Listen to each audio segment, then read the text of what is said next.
आज के YouTube session में आपका स्वागत है। किस विषय में बात करनी है मुझे? अभी हाल फिलहाल बीबीसी ने एक डॉक्यूमेंट्री बनाई थी जिसमें भारत के पंतप्रधान नरेंद्र मोदी जी के ऊपर काफ़ी कुछ आरोप लगाए गए। उनकी इमेज ख़राब करने के लिए, उनकी छवि इंटरनेशनल प्लेटफॉर्म पे ख़राब करने के लिए ये एक हिट जॉब था। चलो ठीक है, वो हिट जॉब था, क्या था, सुप्रीम कोर्ट ने तो उसका फैसला दे ही दिया है और मोदी जी को ऑलरेडी क्लीन चिट मिली है, तो मैं उस मामले में नहीं जाऊंगा। आज मैं बात करना चाहता हूं वही बीबीसी के बारे में। उस बीबीसी को इनफैक्ट मैं एक नया सब्जेक्ट देना चाहता हूं कि भाई ये बीबीसी जो है, ये इतने बड़े humanitarian approach, humanitarian what we say, उनके सपोर्टर्स हैं, तो चलो यही ह्यूमैनिटेरियन अप्रोच रख के अगर ये सपोज गोधरा कांड के ऊपर मोदी जी को ब्लेम करते हैं और जो कुछ भी उन्होंने हिट जॉब किया है, जो उन्होंने गलत न्यूज़ दिए हैं, उन्हें वो सच साबित करने की कोशिश करते हैं, तो आज मैं उनको एक खुलेआम चैलेंज देता हूँ। एक सब्जेक्ट मैं उनको बताता हूँ, उसके ऊपर वो अपनी कोई फिल्म बना के दिखाए, एक documentary on this subject. In fact to be honest, मैं ये पर्टिकुलर सीक्वेंस 2 पार्ट्स में करने वाला हूँ।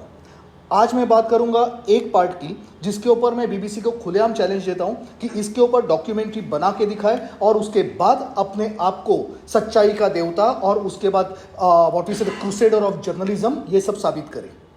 और अगले एक वीडियो में मैं एक सेकंड इंसिडेंट बताऊंगा कि जिसके ऊपर बीबीसी अपनी डॉक्यूमेंट्री बना के दिखाए। तो चलो लेट स्टार्ट। आज का पहला विषय, ये बात है वेस्ट बंगाल की। वही वेस्ट बंगाल जहां पे communist party of India, CPIM, communist party of India, Marxist, इनका राज था, जिन्होंने वहां पे 20 साल से ज़्यादा राज किया। उस वेस्ट बंगाल की बात कर रहा हूं और बीबीसी को यह चैलेंज है, क्योंकि बीबीसी भी एक लेफ्टिस्ट पोर्टल है, एक कम्युनिस्ट पोर्टल है। अगर हिम्मत है तो ये सच्चाई के ऊपर डॉक्यूमेंट्री बना के दिखाए। अब विषय यह है, पार्टीशन के बाद 1947 में इंडिया पाकिस्तान की पार्टीशन होने के बाद किस तरह से पाकिस्तान बनाया गया था। एक था ईस्ट पाकिस्तान, एक था वेस्ट पाकिस्तान। ईस्ट पाकिस्तान मतलब आज का बांग्लादेश। बहुत सारे हिंदूज, स्पेशली लोअर कास्ट दलित हिंदूज, वहाँ पे बांग्लादेश में सेटल्ड थे। उन्हें लगा था जैसे पहले भारत एक था, सब लोग साथ में मिलकर रहते थे, तो अगर हम बांग्लादेश में रहते हैं तो हमें कोई फर्क नहीं पड़ेगा, हमारा भी उतना ही ख्याल रखा जाएगा। लेकिन हुआ उल्टा।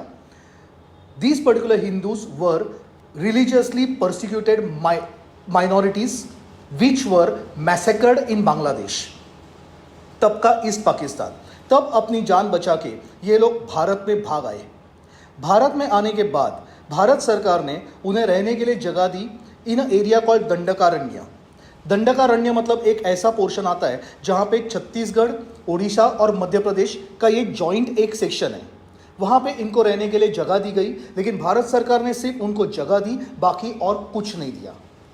खाने पीने के लाले पड़े हुए थे, जिंदा रहने के लाले पड़े हुए थे। सिर्फ एक बात का इतना एक एश्योरेंस था कि बांग्लादेश में हम भूखे रहते थे, मतलब ईस्ट पाकिस्तान में हम भूखे रहते थे लेकिन साथ में मारे भी जाते थे। आज हम भूखे हैं लेकिन कम से कम मारे नहीं जा रहे। ऐसे हालातों में उस वक्त वेस्ट बंगाल में कांग्रेस सरकार थी, लेफ्टिस्ट सरकार नहीं थी। कम्युनिस्ट पार्टीज तभी पावर में नहीं थे इन वेस्ट बंगाल। अब इनको चाहिए थे वोटर्स, अपना एक वोट बेस बनाना था। इसके लिए इन लेफ्टिस्ट की तरफ से उनके लीडर्स लाइक राम चैटर्जी, ये इन पर्टिकुलर माइग्रेंट्स के पास पहुंचे जो अपने बंगाली हिंदू, दलित हिंदू, लोअर कास्ट हिंदूज थे, और उन्होंने प्रॉमिस किया कि अगर आप बंगाल आते हो तो हम आपको रहने के लिए एक स्पेशल अलग से जगह बना के देंगे, और वो था वन आइलैंड कॉल्ड मारिच झापी। उस मारिच झापी आइलैंड में ये लेफ्टिस्ट इन बंगाली दलित हिंदुओं को लेकर आए। वहाँ पे उनके रहने के लिए उन्होंने जगह दी। धीरे धीरे मारिच झापी एरिया प्रॉस्पर होने लगा। वहाँ पे स्कूल्स बनने लगे, हॉस्पिटल्स बनने लगे, शॉप्स खुलने लगे। वहाँ के लोग अब धीरे धीरे एक मेन स्ट्रीम में आने लगे। वो गरीब हिंदूज जो रोजी रोटी के लिए तड़प रहे थे, अब पीसी कल्चर के सहारे अब वो अपनी रोजी रोटी चलाने लगे। लेकिन अब वहाँ पे कम्युनिस्ट सरकार का अपना टारगेट कंप्लीट हो चुका था। उन्होंने वोट्स पा लिए थे। वोट्स के बेसिस पे वो ऑलरेडी वहाँ पे पावर में आ चुके थे। Congress was thrown out of West Bengal and CPIM had form the state government. और कम्युनिस्टों की एक खासियत है, एक बार यूज खत्म हो गया, फिर उसके बाद उस चीज को क्या, इंसान को भी उठा के फेंक दो। अब अचानक से इन कम्युनिस्ट लोगों को उस सुंदरबन की, जहां पे मारी झापी आइलैंड है, उस सुंदरबन के बायोडाइवर्सिटी के बारे में बहुत चिंता होने लगी।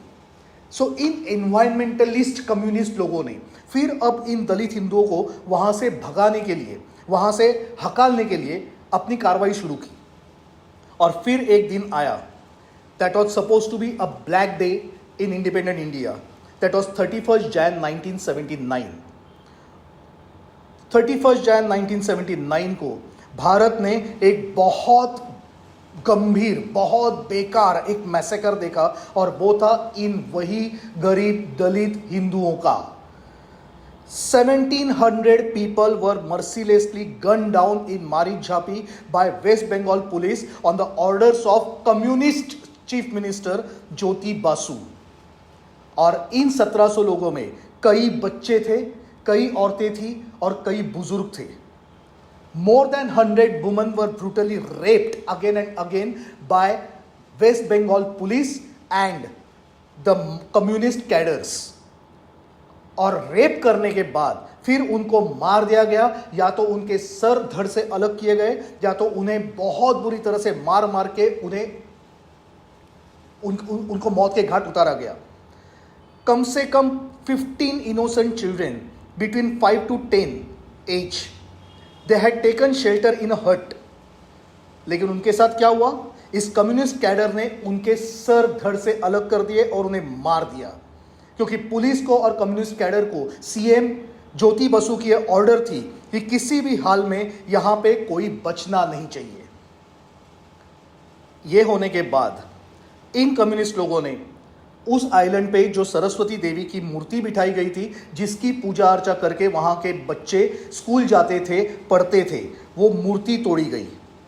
4128 families perished in transit, died of starvation, exhaustion, and many were killed in Kashipur, Kumirmari and Maricjhapi in police firing। CPIM ने यहां तक हद कर दी that it congratulated the participant members of their communist cadre for successfully implementing this massacre। Jyoti Basu, CM Jyoti Basu, he issued prohibitory orders after the murder of 1700 men and women and blocked the entries of journalists, activists, so that no one comes to know about this particular massacre। Bharat की, स्वतंत्र भारत के इतिहास में यह पहला state sponsored massacre था, जिसमें waste Bengal की कम्युनिस्ट गवर्नमेंट, राज्य सरकार, ये खुद इन्वॉल्व थी। लेकिन इस पर्टिकुलर मैसेकर के बारे में बाहर कोई इंफॉर्मेशन आने नहीं दी गई। क्यों? क्योंकि कम्युनिस्टों की छवि खराब हो जाएगी। वही कम्युनिस्ट जो आज BBC जैसे प्रोपेगेंडिस्ट चैनल के थ्रू प्राइम मिनिस्टर मोदी के ऊपर दुनिया भर के आरोप लगाते हैं, उस पर्टिकुलर केस में जिसमें भारत की हाईएस्ट जुडिशियरी सुप्रीम कोर्ट ने उन्हें क्लीन चिट दी गई है, लेकिन फिर भी वो उनके ऊपर आरोप लगाने से हिचकिचाते नहीं है।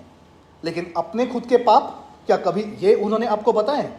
अगर BBC ये असली पत्रकारिता करती है, अगर ये असली जर्नलिज्म करती है, तो मेरा उनको चैलेंज है। मैं राइट नाउ इस वीडियो के नीचे लिंक्स दे रहा हूं, आर्टिकल्स दे रहा हूं कि जिसमें ये सब कुछ आ चुका है। मेरा चैलेंज है BBC को, जाके वो इस पर्टिकुलर सब्जेक्ट के ऊपर एक डॉक्यूमेंट्री बनाए और उनके खुद के लेफ्टिस्ट कम्युनिस्ट कबाल का पोल खोले। अगर ले सकते चैलेंज, लेके दिखाए। मैं यही बैठा हूं, लिंक्स भी लेके रख रहा हूं। अगर कोई एक्शन लेनी है तो वो भी फेस करने के लिए मैं तैयार हूं। लेकिन अगर आपको सच बोलने का इतना शौक है, झूठे को सच बताने का इतना शौक है, तो कम से कम सच तो बताया करो। और ये सच आपके खुद के कम्युनिस्ट कैडर ने किया हुआ है, आपके खुद के चीफ मिनिस्टर ज्योति बासु ने किया गया है। मेरा चैलेंज है, ये पर्टिकुलर मैसेकर के ऊपर BBC डॉक्यूमेंट्री बना के दिखाए। अगर आपको ये वीडियो पसंद आया हो तो लाइक कीजिए, शेयर कीजिए, सब्सक्राइब कीजिए। नमस्कार, जय हिंद, जय भारत।